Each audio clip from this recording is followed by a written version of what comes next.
Well, I think it just shows where the program's gone to, because the majority of those wins have been in the last, I think, 8 years. So, kudos to these girls. They're 1-0 in conference, and it's a nice 100th win for the program.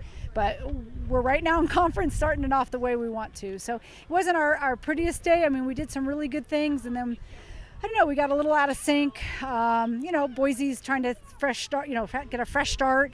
They haven't had a great non-conference, although they've played well. And they were just trying to get started on something after the non-conference game. So girls played hard. They did everything they needed to win the game. Well, how important is it to jumpstart the conference schedule with a win like this? I mean, especially, close game. Close game. Not that close in the first half, but we couldn't find a goal. And then the second half, we knew they were going to be more dangerous. The ball just kept bouncing onto their foot, and unfortunate for us, but we found a way to fight and find one goal, which was great. It was interesting bouncing around goal. But you want to start off conference any way you can with a win, and our first game at home in a while, so it was nice to get the win here. I want to ask you about the first half play, especially on the defensive side. You really limited their scoring opportunities. Yeah, and that's how we've been playing all season, to be honest with you. Everyone asks, we've been on the road a lot, so they're asking a lot of questions. That's how we've been playing, and then the second half, like I said, they felt like they were in the game at that point, because it's still 0-0, and they're a good team. But I think in the first half we did limit them a lot, and they just mixed things up a little bit, went a little bit longer, and that's dangerous, and we couldn't find a rhythm for a little while, and then we found the goal, and then we got out of rhythm again.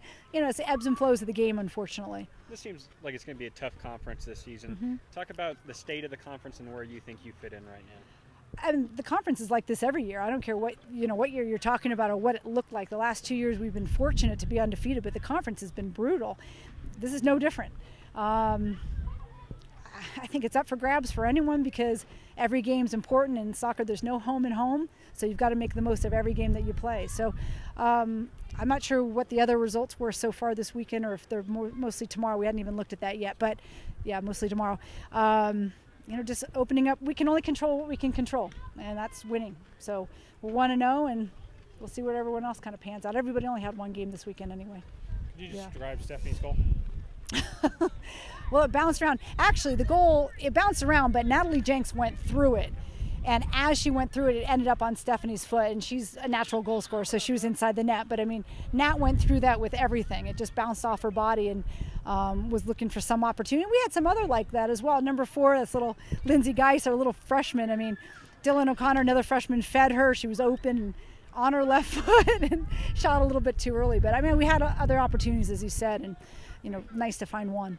Did any of the girls say anything to you, congratulating you for the 100th one? Well, we had not discussed it, so they didn't know about it. Unless they happened to pick up the Lobo, they didn't know anything about it until after they announced it. And, a lot of congratulations from the older players, because they know what this program's been through and where it's come from. So. Tell the girls that this is kind of how conference is going to go, especially with the target on your back, just these close games and everybody trying to. Yeah, they know that. That's why we scheduled such a tough non-conference, because they knew exactly that. No team in the conference has ever won 3 in a row, ever. Not even when BYU, Utah were in. So we're trying to do something nobody else has done, and it is a target on your back, because right now everybody thinks that they're in it. So, every game's really important, and the details are important, and just staying focused and working hard together, unified.